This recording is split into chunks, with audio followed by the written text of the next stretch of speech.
He didn't force the marriage for love, not for money, not for legacy. He forced it to break her, to watch the city princess bend, to hear her whisper his name like a debt finally paid. If you like brutal romance, this is where it begins. The smell hit her first. Hay, sweat, beer. Blair Davenport stepped out of the rental car and froze. Her Louboutins sank half an inch into packed dirt. She looked around slowly. Wood tables, cheap Christmas lights hanging from wire. Men in straw hats laughing too loud. Montana, the edge of nowhere. She smoothed down her champagne silk dress, $3,000, imported from Milan. Completely wrong for this place. That was the point. She did not belong here, and she wanted them to feel it. Her father had begged. One last harvest party, Blair, for the family. She agreed for one reason: ammo. Stories to tell back in New York, about how this valley was stuck in another century, about how dust passed for ambition. She walked between the tables, heads turned, forks paused mid-air. Women in faded floral dresses whispered behind plastic cups. Men stared openly. Blair gave them a thin smile, sharp, controlled. This is the closest you'll ever get to New York. Then she felt it, a shift in the air, heavy, grounded. She turned, 5 meters away, watching. Silas Burke, the neighbor, the farmer her father admired too much, the boy who had looked at her once, when she was 17, like he already knew something about her body she refused to name. Now he wasn't a boy, he was bigger, broader. His navy flannel stretched across his shoulders, sleeves rolled to his elbows, forearms sun-marked, grease under his nails, boots dusted in dried mud. He smelled like labor, like heat, like something raw and male that irritated her on contact. He stepped closer. Blair stepped back. Instinct. Another step. He stopped a meter away. Too close. "You came back." His voice was low, controlled, like distant thunder. "Temporarily," she lifted her chin. "Don't get excited." Silence stretched between them. She covered her nose lightly with her fingers, subtle, calculated. "You smell like manure, Silas." The conversation around them died. Utensils froze. Someone cleared a throat. Silas didn't blink. "I smell like work. You might not recognize it." She laughed, short, cruel, loud enough for the tables nearby. "Is that what you call spending your life with cows and dust?" A man choked on his beer. Whispers spread. Blair leaned in just enough to be heard. "Your ambition ends at that fence." She pointed toward the fields. "Mine begins where Fifth Avenue meets Broadway." Silas tilted his head slightly, like a predator measuring distance. "New York," he said slowly, tasting the word. "That's where you're going. That's where I belong." She raised her voice. She wanted an audience. "You're useful here, Silas. Fix tractors, lift hay, but not for a woman like me." Silence. The kind before a storm splits the sky. She waited for anger, for humiliation, for him to look down. He didn't. His eyes stayed on her, gray, unmoving, memorizing. Something tightened in her chest. A warning. She ignored it. "Men who smell like sweat and soil don't understand class," she continued, turning slowly so everyone could see her profile. "Or real intelligence. You're a memory, one I'll forget before my plane lands at LaGuardia." A long breath escaped the crowd. Blair turned on her heel. Her dress moved like liquid silk. Her heels clicked across the wooden deck, confident, final. She didn't look back. If she had, she would have seen his fist close slowly, knuckles whitening, and that smile, small, dark, not reaching his eyes. 6 years passed. 6 years since Blair Davenport left Montana with her chin high and promises on her lips. She came back without silk, without applause, without victory. A cheap connecting flight, 30 hours of travel, wrinkled clothes, dark circles deep enough to hide secrets. The taxi dropped her at the farmhouse near dusk. Rain fell steady, thin, cold, turning earth into mud. She ran to the porch. Her discount dress clung to her thighs. Her once gold hair dripped dirty water down her shoulders. The door creaked open. The smell hit her immediately. Antiseptic, medicine, decay, and something final, something that didn't negotiate. Death. It waited inside that house. She climbed the stairs slowly, each step heavier than the last. Her father's room was at the end of the hallway. The door was half open, yellow light spilled out, and voices. One weak, shaking, the other low. Familiar. Her stomach tightened. She pushed the door. A hospital bed filled the center of the room. Monitors beeped softly. On the bed lay the man who once ruled this land. Now he looked fragile. Skin thin as paper, eyes sunken, lips cracked. "Dad." Her voice barely held. He turned slowly, a trembling smile. "You came." She stepped forward, then stopped, because she saw him, in the corner, leaning against the wall like he belonged to the shadows. Silas Burke, dressed in black. Black pants, black shirt, sleeves rolled. Forearms stronger now, sharper. He wasn't grieving. He wasn't speaking. He was waiting. His grey eyes met hers. Cold, patient. She forgot how to breathe. "Blair," her father whispered. "Sit." She moved to the bed, took his hand. It felt light, brittle. "I came as soon as I heard. Why didn't you tell me sooner? About the bankruptcy, about—" He coughed, wet, painful. "You were building your life."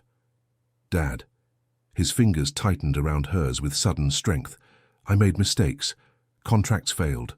The market turned. Banks closed in." His eyes shifted toward the man in black. "And debts don't disappear, Blair." Silence filled the room. Heavy. Breathing slowed. The machines beeped on, steady, cold. Her father's eyes filled with tears. "I almost lost everything, Blair." His voice cracked. "The land, the house, our name, everything." She swallowed hard. She did not look toward the corner of the room. She did not look at the shadow she could feel burning against the side of her face. But Silas... Her father turned his head slowly, toward the wall, toward the man in black. Silas was the only one who didn't walk away. No hesitation now. When everyone else turned their backs, he stayed. Strength returned to the old man's voice, something close to reverence. He paid the debts, every one of them, the banks, the loan sharks. He saved our honor when I had nothing left to offer. Blair finally looked. Silas had not moved, but something in his eyes had changed, a low glow, like embers under ash. "He's a man of his word," her father continued, "a real man, not like those parasites in New York you admired so much." The irony sliced through her. The man she mocked, called small, called crude, said smelled like manure. He was the hero now, of her dying father. "Dad, Listen." His fingers tightened around hers. Desperate strength. "I'm going to die, Blair, today, tomorrow, this week. It doesn't matter." He struggled for breath. "What matters is that you repay Silas." Her heart skipped. "Repay?" "Everything you have, everything you can get," his eyes pleaded. "He owns our honor now. Don't let this land be auctioned. Don't let my name become a joke. Pay Silas. Promise me." Her mouth opened. No sound came out. Then she felt it, the weight of a stare. She turned her head slowly, like she already knew she shouldn't. Silas wasn't looking at the old man. He was looking at her, unblinking. The same expression from 6 years ago, at the harvest party. The look of a man who just received exact coordinates. "I will collect." His eyes said it clearly. "And you know it won't be money." "Promise," her father whispered again. Weaker now. "Promise, daughter." Blair tasted metal in her mouth. "I promise." Relief softened her father's face. "Peace." Then the monitor changed. A long tone. Sharp. Final. She looked at him, eyes open, empty. His chest no longer moved. His hand went still in hers. He was gone. Silence followed. 1 second. 2. 3. Then it shifted. The temperature in the room seemed to drop. The air thickened, heavy. Boots moved across old wood, slow, measured. Silas stepped out of the shadows. The yellow lamp lit half his face. The other half stayed in darkness. His grey eyes moved from the lifeless body to her. Blair let go of her father's hand, stood, took one step back. Silas took one forward. "You promised." Same voice as 6 years ago. Low, controlled. But now it carried something deeper, something that made her skin tighten. "Silas, You promised." Another step, close enough for her to feel the heat of him, close enough for his shadow to swallow hers. Her back touched the wall. No more space. He tilted his head, studying her face, like something he had waited years to claim. "Now," he said softly, rough, close enough that she felt it against her skin. "We discuss payment." The funeral was at 10 in the morning. Light rain, wet earth, a handful of neighbors under black umbrellas. Empty words about eternal rest. Blair stood beside the coffin, still. She didn't cry. Shock filled every space where tears should have been. Silas stood across from her, hands folded in front of him, watching, always watching. At 2 in the afternoon, Blair entered the farm office. She needed numbers, proof, anything that made sense, anything that showed it wasn't as bad as her father described. The door creaked. She stopped. The room was different, too organized, books aligned, desk cleared. The old smell of tobacco and whiskey gone, replaced by something colder, controlled. And in the brown leather chair, her father's chair, sat Silas Burke, like he had always belonged there, elbows resting on the armrests, fingers steepled under his chin, grey eyes fixed on her, waiting, because he had been. "Close the door." She didn't move. "Get out of my father's chair." "Close the door, Blair." His voice wasn't loud. It didn't need to be. Authority lived in it. Her fingers trembled. She hated that he could do that to her. She closed the door. He gestured slightly to the chair across the desk. "Sit." "I prefer to stand." That wasn't a question. He didn't blink, didn't look away, just waited. She sat. The leather felt cold through the thin black morning dress. She crossed her arms, a useless shield. Silas slid a beige folder across the desk, paper against wood, loud in the silence. "Open it." She looked at the folder, at him, back to the folder. She opened it. Numbers, dates, signatures, bank logos, loan shark receipts, promissory notes.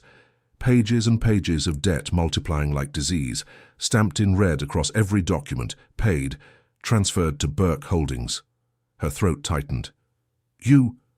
Her voice broke. "You bought everything." "Every cent." Her fingers shook as she flipped the pages. Too many zeros, too many digits. "This makes no sense." She looked up at him. "Why? Why would you do this?" He didn't answer, just watched her. She closed the folder, took a breath, placed her hands on the desk to hide the shaking. "Fine, we negotiate." A muscle moved at the corner of his mouth, almost a smile, almost. "I have an apartment in New York," she rushed. "I can sell it. I have jewelry, designer pieces worth a fortune, and contacts, investors, people who can—" "Stop." She stopped. He leaned back in the chair, tapped the leather once, twice. "Your apartment is mortgaged." Calm, like reading groceries. "2 mortgages. Payments 4 months overdue. Foreclosure has already begun." Color drained from her face. "Your jewelry was sold last year. You kept the empty boxes to maintain appearances." A slight tilt of his head. Pathetic, but understandable. "How do you—" "Your brand collapsed 8 months ago. The contacts you mentioned stopped answering at least 6 months back." He leaned forward. Window light carved his jaw into hard lines. "I checked everything, Blair, every account, every debt, every lie you told yourself." Silence crushing. "You have nothing." The words landed heavy. "No assets, no savings, no plan B. You are worth less than the cattle outside. At least they can be sold." Acid burned her throat. Humiliation. But worse, truth. 6 years in New York. 6 years chasing magazine covers and runway lights. And now, debt and a black dress bought on credit. Silas stood, slow, deliberate. He walked around the desk, like a predator circling something trapped. She wanted to stand, run. Her body didn't move. He stopped behind her, close, too close. She felt his heat before anything else, radiating through fabric, warming the exposed skin of her neck in a way that felt like invasion. "You smell like fear," he murmured near her ear, low, controlled. "Different from the expensive perfume you wore at the harvest party. This one is honest." "Don't touch me." "I haven't." True. His hands hadn't reached her yet, but his presence wrapped around her like chains. Then he did. His fingers brushed a strand of hair at her nape, not gentle, not tender, evaluating, like a buyer inspecting property. He twisted the strand lightly, pulled just enough to tilt her head back, exposing her throat. "Let go," she whispered, weak, shaking. He didn't release her. His voice dropped lower. "Your father's money doesn't repay his honor." His warm breath brushed her temple. But you—" The finger twisted in her hair pulled another inch. "You can pay. I have nothing. You have something." His free hand moved into her line of sight. One sheet of paper.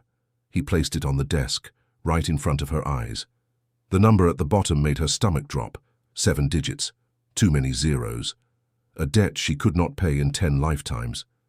"This is—" She swallowed. "This is impossible. It's exact." He released her hair at last, stepped back. The cold that replaced his heat felt worse than his touch. She turned in the chair, looked at him. Silas stood against the light from the window, a dark outline, a silent god in a temple that used to belong to her father. "How am I supposed to pay this?" He let the question hang, let the panic settle into her bones. Then he smiled, not joy, patience. 6 years of patience. "There's only one way to clear this debt," her body locked. "And it doesn't involve banks." 3 heartbeats passed. She laughed, sharp, unstable. "Marriage?" The word came out crooked. "You're proposing?" He didn't move. "I don't propose, Blair. I inform." The laugh died.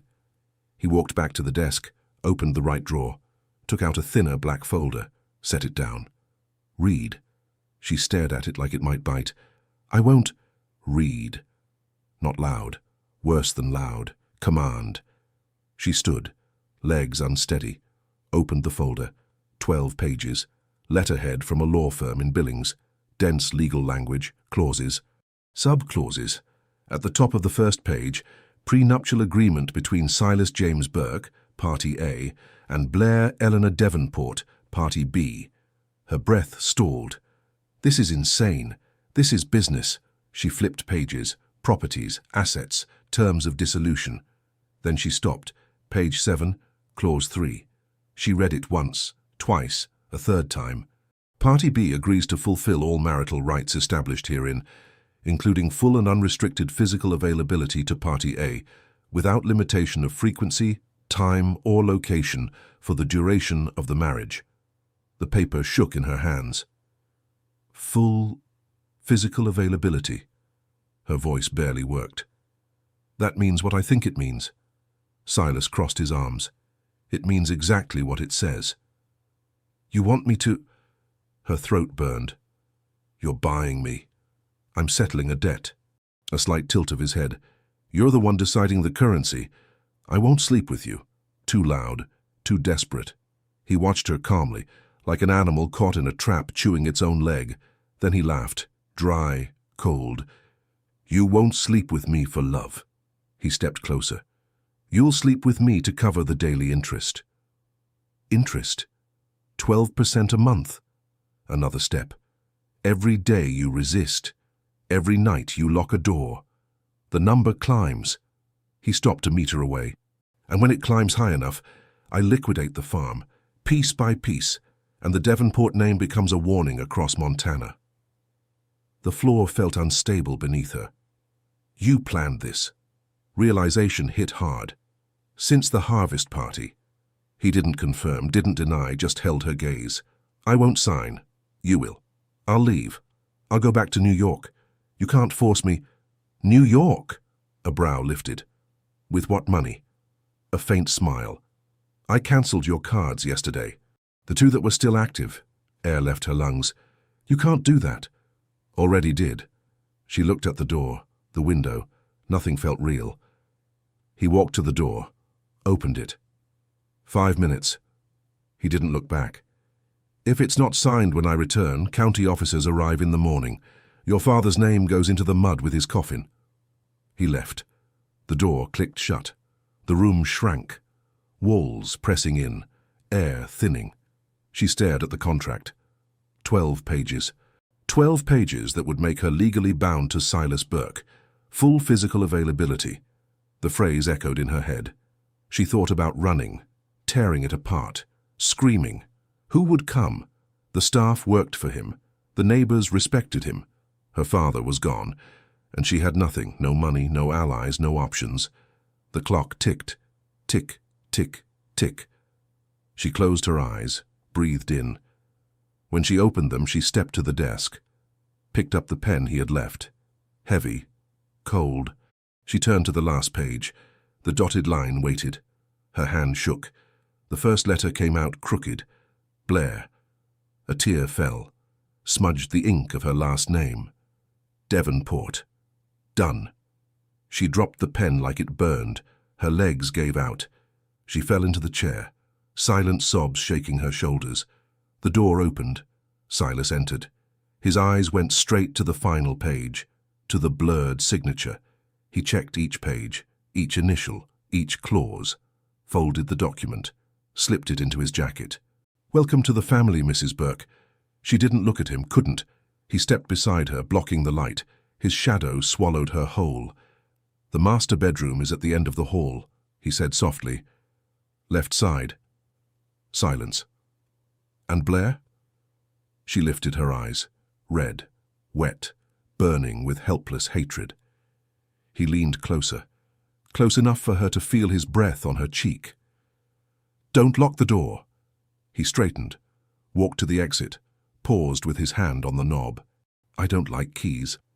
The sun was setting when he appeared in the guest room where she had hidden.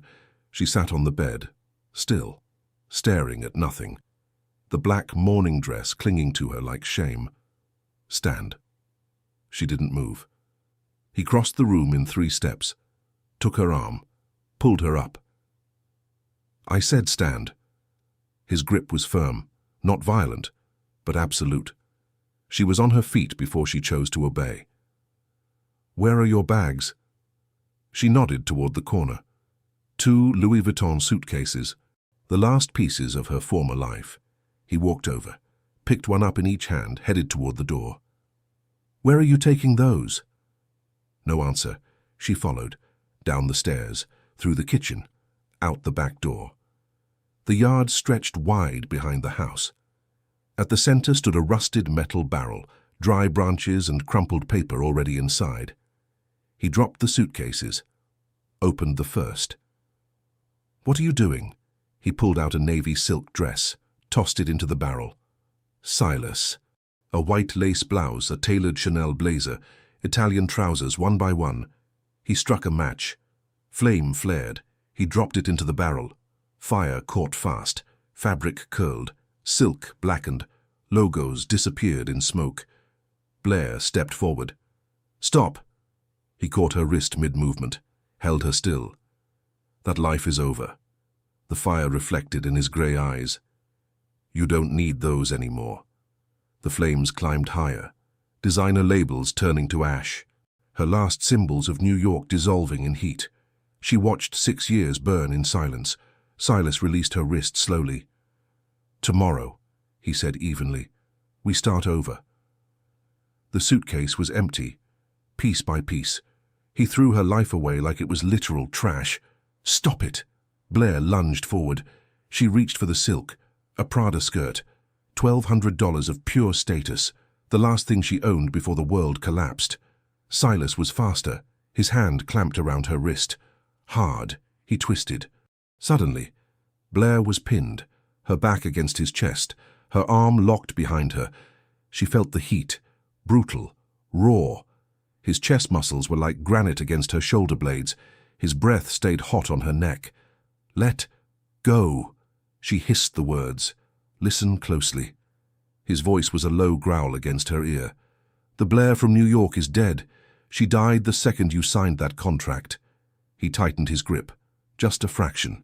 "Here, you are my wife, and my wife does not use silk to scrub floors." He shoved her away. Blair stumbled.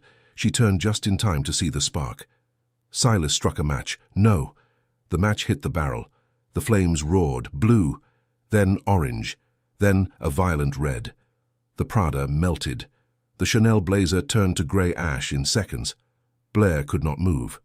She watched the fire consume the woman she used to be. When the second bag went into the flames, she did not even fight it. 20 minutes. She stood there for 20 minutes. Silas stood right beside her, watching, waiting for the break, when the embers died. He spoke. "Come." She followed him inside, up the stairs, to the last door on the left, the master bedroom. The room was cold. A massive bed, dark wood, white sheets, no art, no photos, just a mirror and a dresser. On the mattress sat a flannel shirt, folded with military precision. "Put it on." Blair looked at the rough fabric, then at him. "I will not. You smell like smoke and failure." He crossed his arms. "Put it on, or I will dress you myself." The silence lasted forever. 10 minutes later, she walked out of the bathroom. She was clean, her hair was damp. The flannel hung halfway down her thighs. She felt exposed. The shirt smelled like him. Earth, cedar, musk. It was a primitive scent. It skipped her brain and went straight to her nerves. Silas sat on the edge of the bed. His grey eyes traced her body. Slow, deliberate, like a man inspecting a new piece of land. "Come here." Blair froze. "I can sleep in the guest room." "You could." He tilted his head. "But you won't. Come here." Blair. Her legs betrayed her. She walked forward. She stopped 1 inch from him. Silas stood up. He was a wall. He blocked the light. He owned the air. His hand rose, rough fingers, calloused, hot. He hooked her chin. He forced her eyes to meet his. "You hate me." It was not a question. With every cell in my body. The corner of his mouth twitched. "Good." He pushed, firm, steady. She fell back onto the mattress. The air left her lungs. Silas leaned over her, a cage of muscle and heat. Silas. Quiet. His hand slid down her throat, tracing her collarbone, rough skin against soft skin. Blair closed her eyes. She hated the shiver that raced up her spine. He was not being rough. He was being clinical. Every touch was calculated, and her body was a traitor. Her heart hammered. Her fingers clawed at the sheets. "You are shaking." He whispered it against her ear. "I can feel it." "Shut up." "No." His hand moved to the hem of the shirt. "Higher. I want you to hear every word." He touched her. Blair arched her back. A moan escaped before she could kill it. He knew exactly what he was doing. Waves of heat. Higher, closer to the edge. "Silas." Her voice was broken. "Say it. Please. Say it properly." She was right there. The tension was a physical weight. Then, he stopped. The heat vanished. The weight disappeared. Blair opened her eyes. She was dizzy. Silas was standing by the bed, arms crossed, expressionless. "What? Why did you stop? Do you want to finish?" Then ask." He leaned down. "Just an inch. Tell me you need the farmer, the peasant, the man who smells like dirt." Blair's pride roared. Her body was on fire. But her pride was all she had left. She clamped her jaw shut. Silas waited. 5 seconds. 10. 15. He nodded. "As you wish." He walked toward the door. "Silas." He stopped. He did not turn around. "Learn one thing. Blair. In this house. I control the start, and I control the finish. Your pleasure. Your pain. Your breath. The door clicked shut. She was alone, throbbing, abandoned, and the worst part. She wanted to scream for him to come back. Blair woke up with the sun in her eyes and a dull ache between her legs. It was not physical pain. It was worse. It was the memory of what almost happened, of what she almost asked for. She sat up. The sheets were damp with sweat. The flannel shirt was twisted around her body like an accusation. The other side of the bed was untouched. Silas had not slept there. A small victory, or maybe not. Maybe he knew that leaving her alone was the real punishment. Blair stood up. Her legs were weak. Her whole body felt out of sync, sensitive, hungry in a way that had nothing to do with food. She looked in the mirror. Messy hair, dark circles, swollen lips from biting them all night. Pathetic. She washed her face. She tied back her hair. She went downstairs. The smell of fresh coffee hit her in the hallway. Silas was at the table. Grey work shirt, worn jeans. His hair was still wet from the shower. He held a mug in one hand. He flipped through a notebook with the other. He looked rested, strong, irritatingly at peace, as if the night before never happened. Blair stopped in the doorway. She waited. She waited for him to say something, to mock her, to acknowledge what he had done. Silas looked up. He studied her face for 2 seconds. Then he went back to his notes. Coffee is in the pot.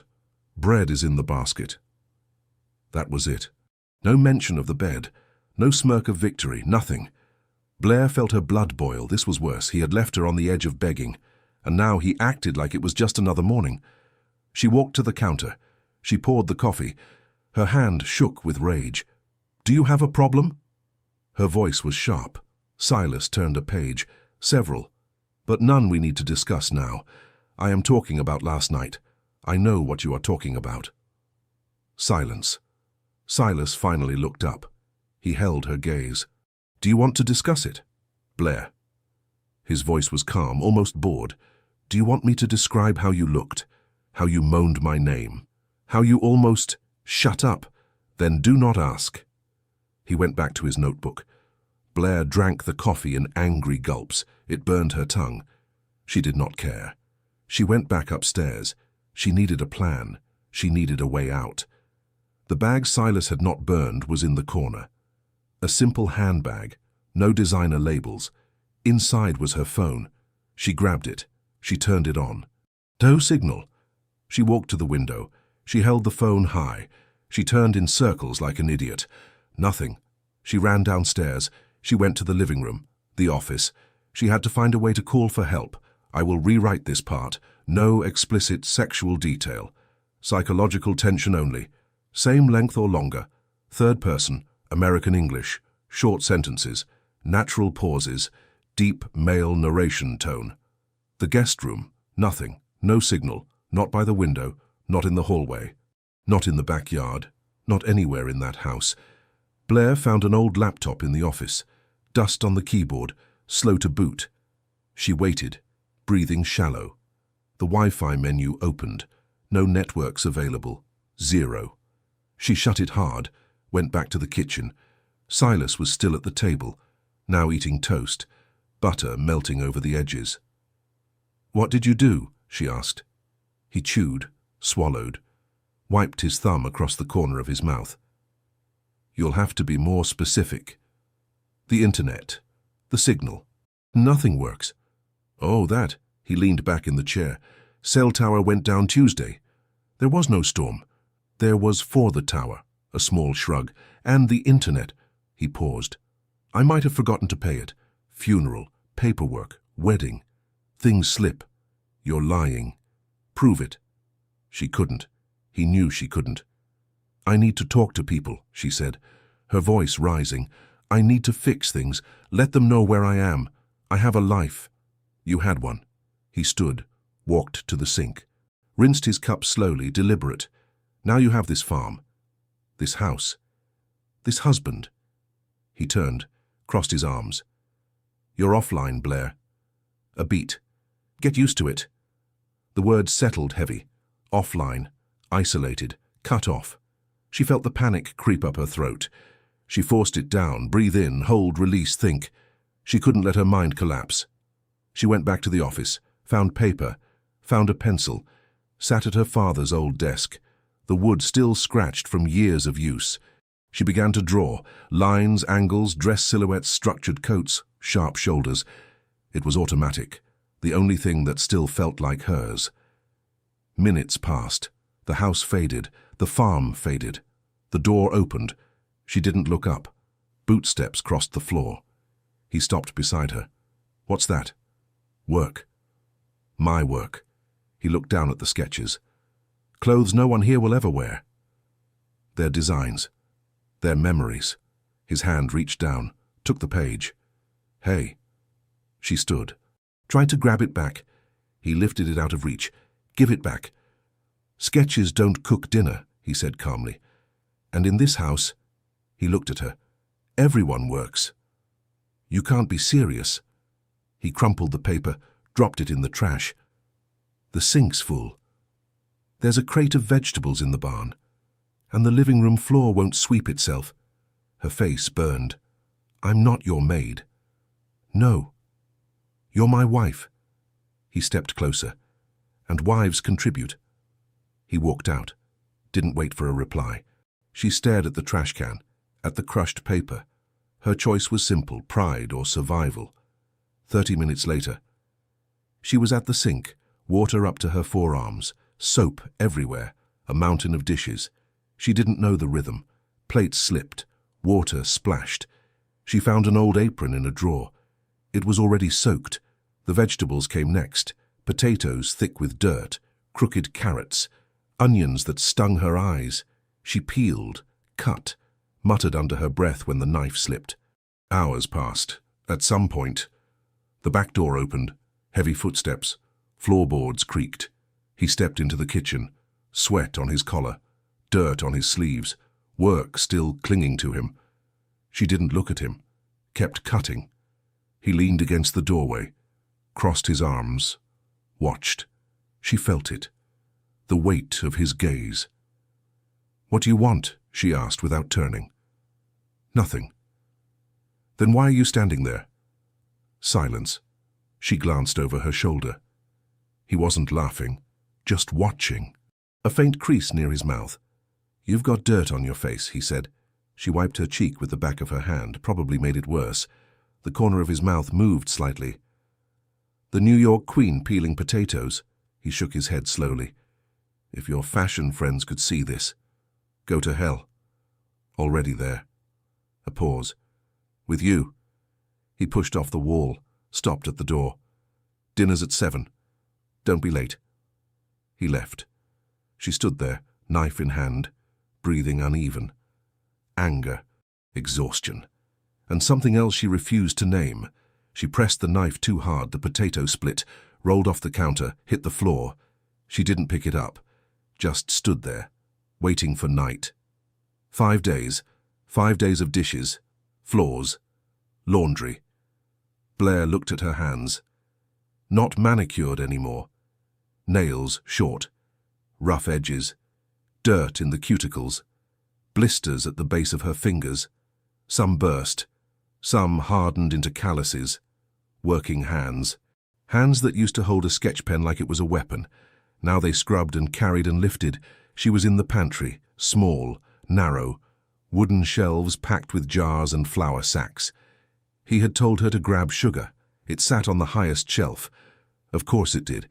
She stretched onto her toes. Her fingertips brushed the edge. Not enough. She tried again. Muscles aching. Back tight. Damn it. She looked around. No stool. No chair. Nothing. Then she heard it. Footsteps. Slow. Heavy. Getting closer. She didn't need to turn around. The air shifted. The room felt smaller. He stopped at the doorway. Need help? No. A lie. He stepped inside. The pantry was barely wide enough for one person. Now there were two. She kept facing the shelf, kept reaching. "Let me," he said. "I can handle it." "You can't." He moved closer. She expected him to reach over her, Grab the sugar. Leave. He didn't. He stopped behind her. Close. Too close. She felt the heat of him at her back. Her shoulders went rigid. He didn't touch the sugar, didn't move away, just stood there, breathing steady, occupying the space. Silas, stay still. His voice was low, calm. She felt her pulse jump, not from fear alone, from awareness. Step back, she said. Why? Because I said so. A quiet exhale from him. You don't give orders here. He reached past her, finally, took the sugar with one hand, set it down on the lower shelf. But he didn't step away. He looked at her hands instead, took one lightly, turned it palm up. These weren't like this before, he said. She pulled her hand back. They are now. He studied her face, close enough to see every shift in her expression. Good, he said quietly. She shoved past him, shoulder hitting his chest. He didn't move much, just enough to let her through. As she walked out, he spoke. Dinner's in an hour. A pause. Don't burn it. She kept walking, didn't answer, but her breathing was uneven, and she knew. This wasn't just about control. It was about endurance, and neither of them was planning to lose. The air in the pantry felt thick. Coffee, wood, something wild, something she could not name. But her body knew it. Deep, primitive. Her hands had been pushing him away. Then they stopped. Her fingers found his work shirt, rough fabric, warm chest beneath it. She grabbed, pulled. Blair let out a soft sound against his mouth.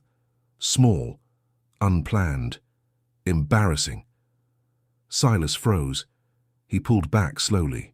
Cold air rushed between them.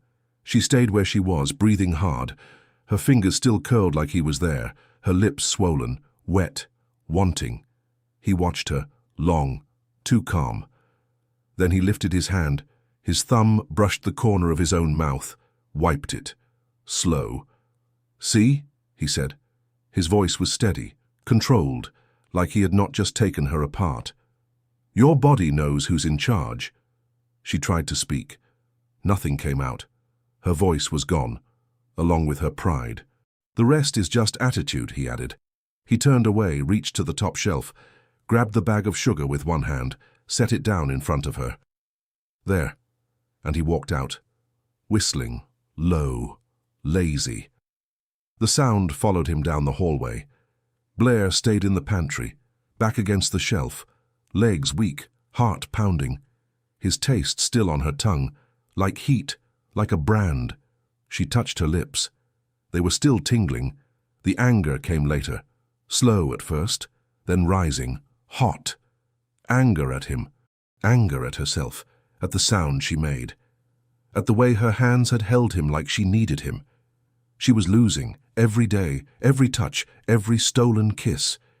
He was training her, conditioning her, like breaking a horse. And the worst part? It was working.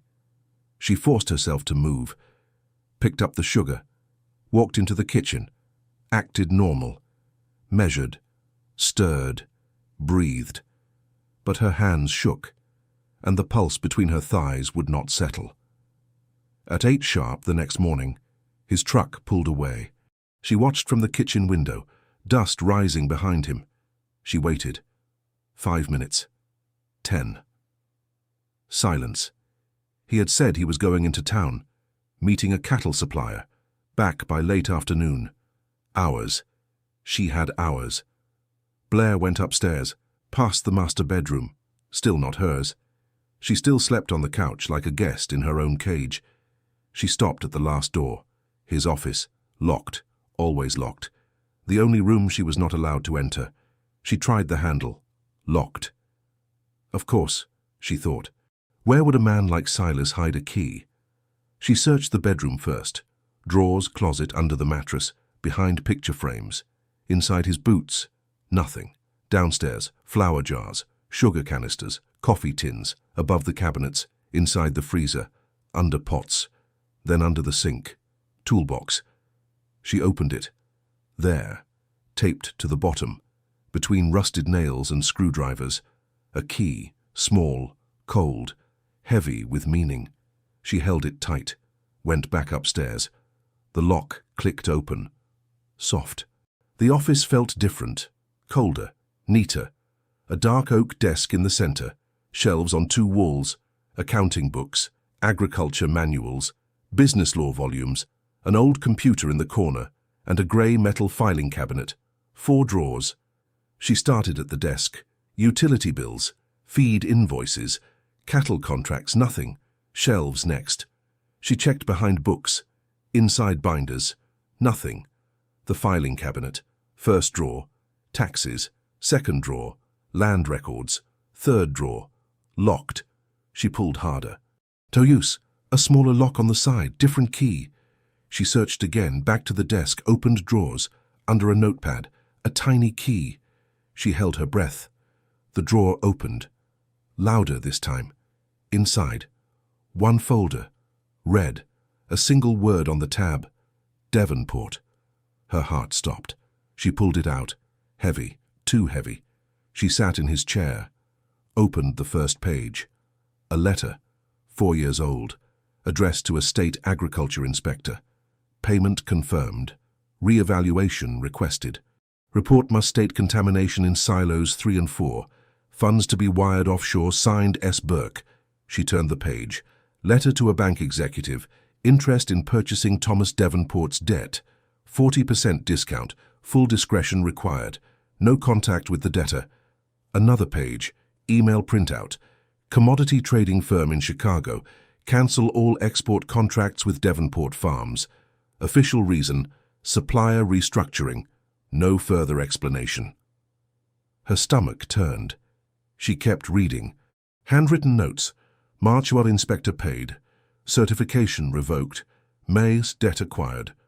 Total, $340,000. August. Export contracts terminated. No options left. October. First help offer rejected. Expected. Apply pressure. January. Private lenders contacted. Emergency loan issued. Predatory interest. Accepted. Her hands shook. Piece by piece it fit together. Her father had not failed. He had been hunted. Every loss, every closed door, planned, designed, signed. Silas Burke. When nothing was left, when her father was sick, broken, bankrupt, Silas stepped in, the savior, bought the land, bought the debt, bought her. She closed the folder. Her hands were steady now, cold, clear. 6 years. He waited 6 years. Every move calculated. All because of one humiliation at a harvest party. She did not put the folder back. Did not close the drawer. She walked downstairs, sat in the living room, facing the front door, and waited. The sun moved. Shadows shifted. Silence filled the house. At 4:47 p.m. she heard it. An engine, tires on dirt, a truck door slamming, boots on the porch. The handle turned. The door opened. Silas stepped in, hat in hand, shirt dusty, grey eyes scanning the room, then landing on her, on the red folder in her lap. He stopped, just for a second. Something crossed his face, hard to read. She stood. The folder dropped. Pages scattered across the floor, letters, emails, years of damage at his feet. "You killed my father," she said. Her voice did not shake. It cut. He closed the door behind him. "I told you," he said evenly, "that door was locked for a reason."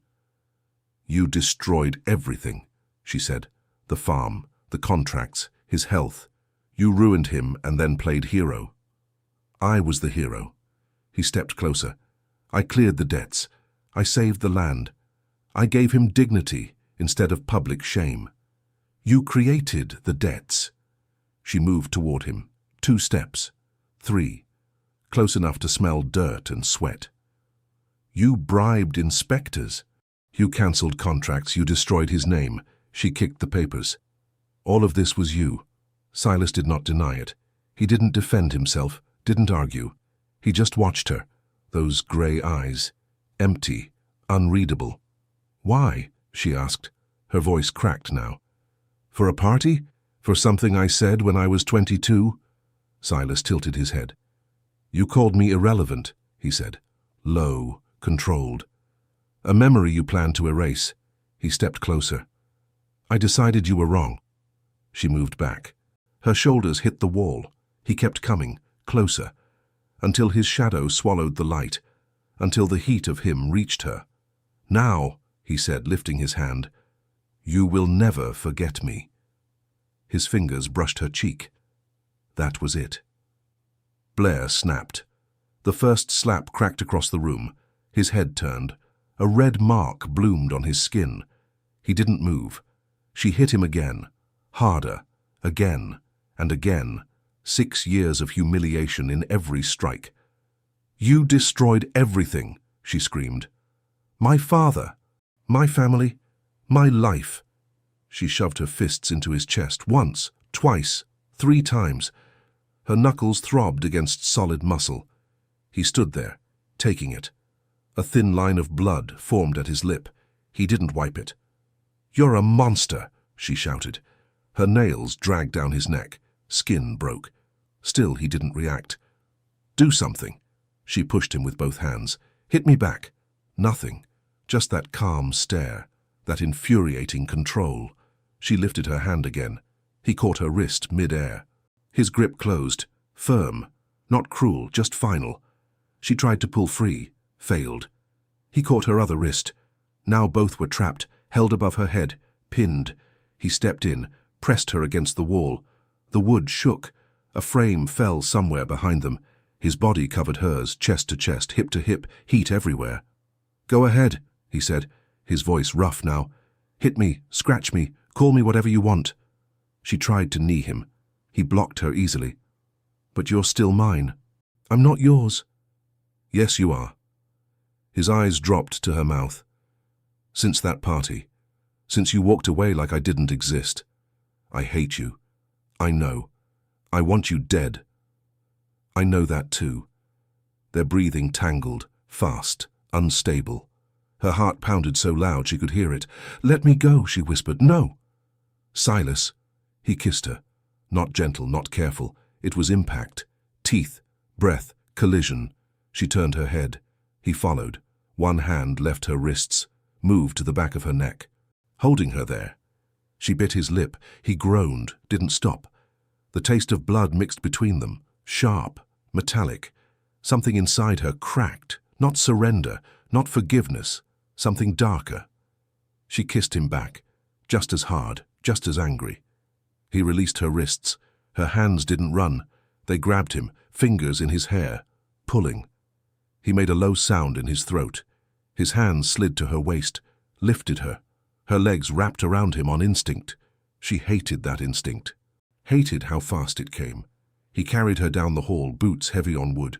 She tore at his shirt. Buttons snapped, fabric ripped. Neither of them cared. He pushed open the bedroom door. It hit the wall. She was breathing hard now, fury, adrenaline, something else. He laid her on the bed, didn't climb on top of her, not yet. He stood there, looking down at her, chest rising, blood still at his lip, scratches across his neck. She stared back, anger burning in her eyes. Still hate me? He asked quietly. Yes. Good. He stepped back instead of forward. That caught her off guard. He picked up his belt from the floor, threaded it slowly back through the loops of his jeans. Calm again. Too calm.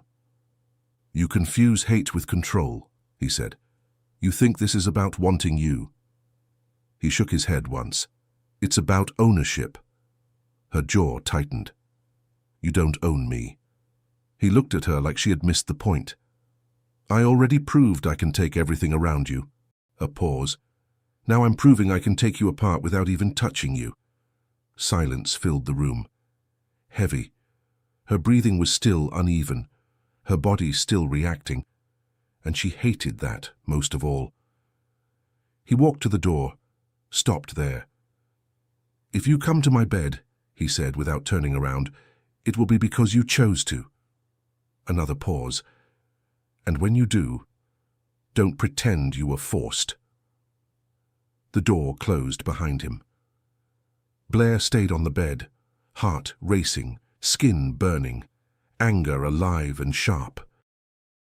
But beneath it, something more dangerous.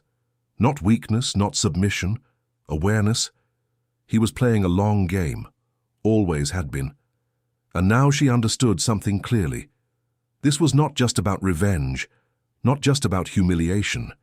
It was about power, and the war between them was far from over. The Queen of New York is impatient. Shut up.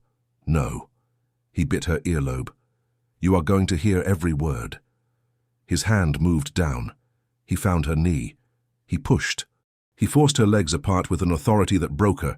Blair felt the air leave her lungs. Silas moved into position, hot, hard, a promise of something she wanted and hated at the same time. Look at me. She closed her eyes tighter. His hand clamped her chin. He squeezed. Look at me. Blair opened her eyes. His grey eyes were inches away, burning, consuming, seeing everything she tried to hide. You are my wife. Then he entered, all at once. A total invasion that stole her breath and her thoughts. Blair screamed. It was not pain, it was something bigger. A sensation that broke her in half and remade her into something new. Silas did not wait.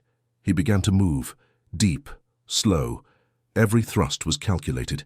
She saw stars. Every retreat was torture. Every return was a promise. Feel it. He whispered against her lips. Feel who is inside you. Blair felt everything.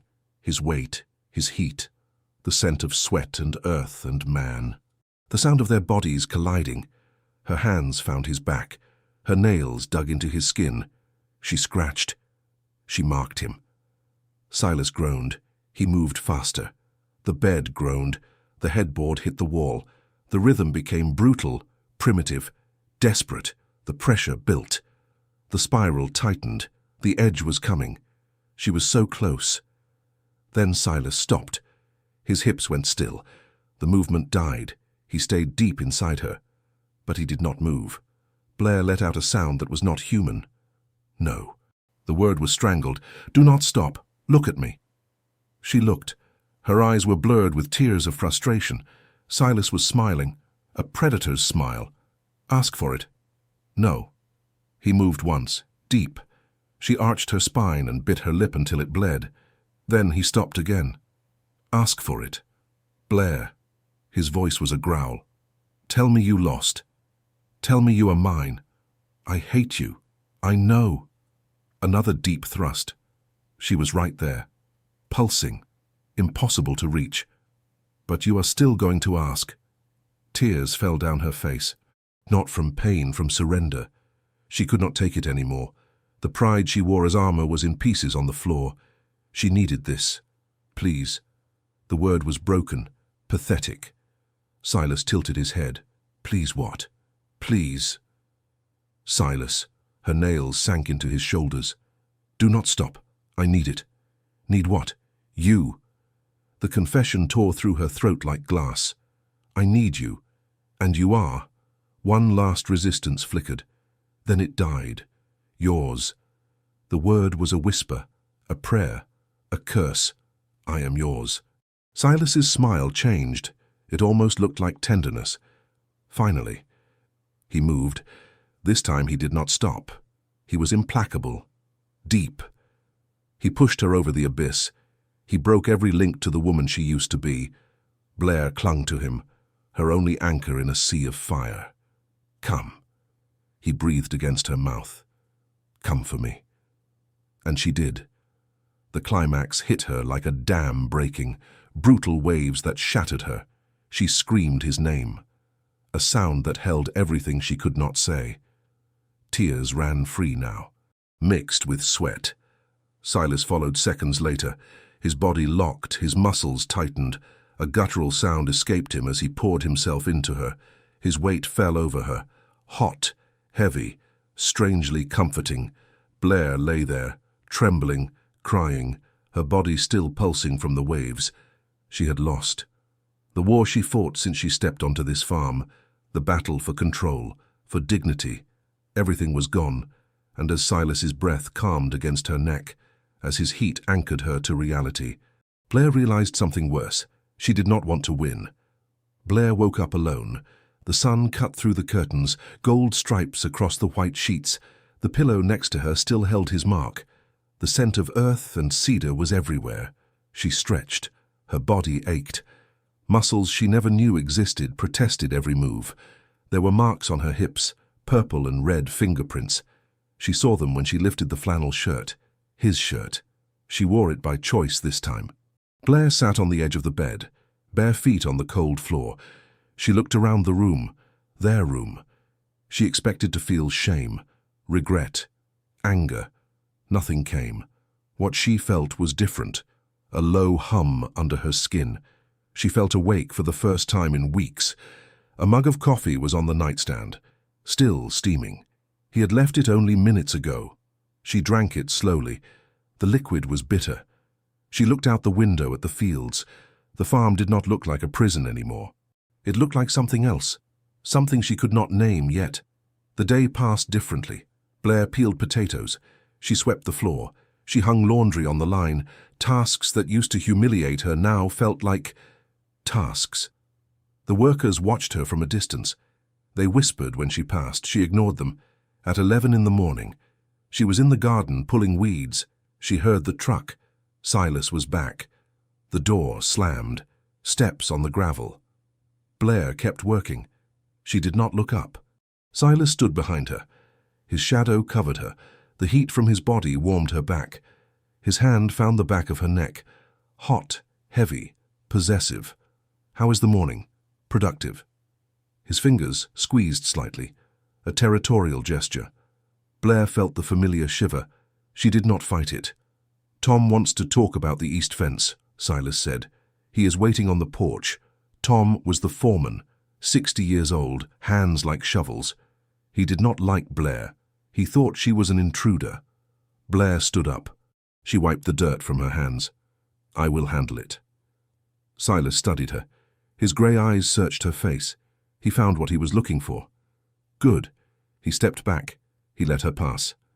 Blair walked to the porch. Tom was leaning on the rail, hat in his hands. Mrs. Burke.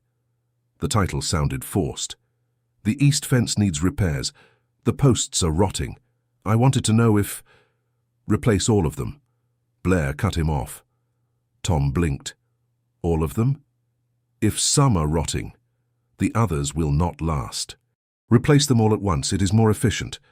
The foreman looked over her shoulder, looking for Silas, looking for confirmation. Mrs. Burke decides.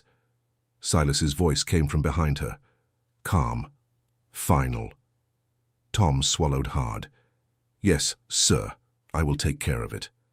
When he walked away, Blair felt Silas's hand on her waist. His fingers curved around her hip bone. He pulled her back. He locked her body against his. You learn fast, he whispered against her ear. I always learn fast. I know. His lips brushed her temple. That is why I waited. That night, Blair found Silas in the office. The door was open. He was behind the oak desk, piles of papers, concentration on his face. Blair walked in without knocking. He looked up. He watched her cross the room. He said nothing. She walked around the desk. She stood beside his chair. Working late? Sales contracts. The spring auction is coming. Blair looked at the papers, numbers, dates, buyers, his world. She pulled up a chair. She sat beside him. Close. Too close to be casual. Silas did not stop working. His left hand never stopped moving, the one not holding the pen. It slid across the desk, found her thigh, rested there, fingers curved slowly, firm, possessive, through the thin fabric of her skirt. It wasn't dramatic, it wasn't rushed, it felt practiced, like they had done this 100 times before.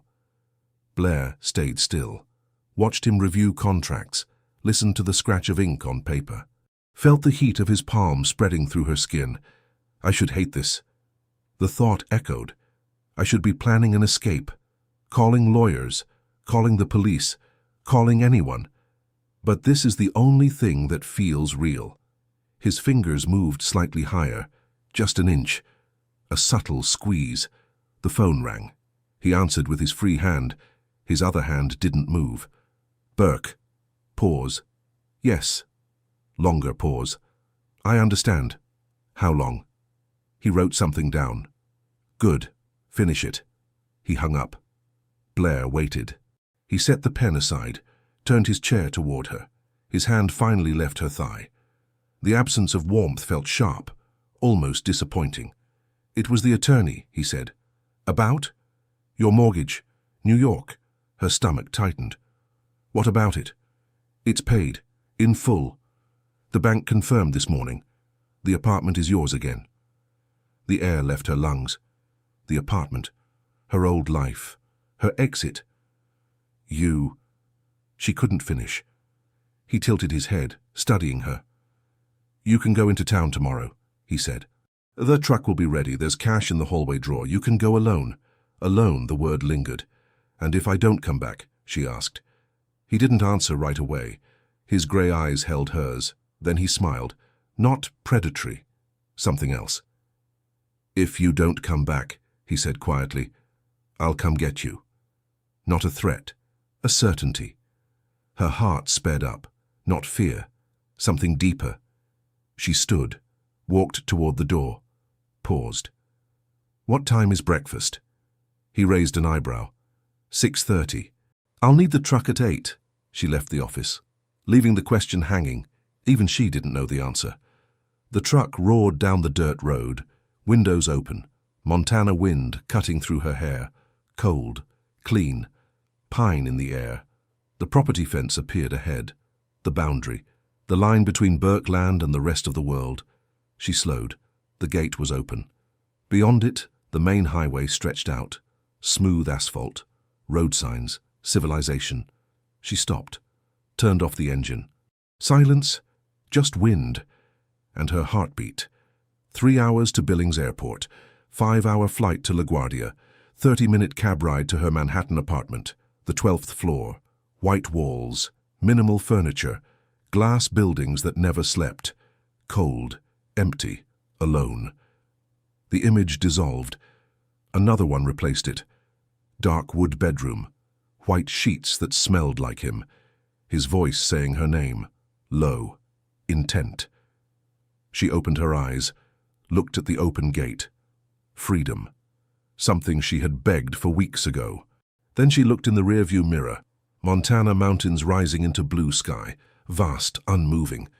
New York isn't home anymore. The realization came clean. Brutal. Silas is.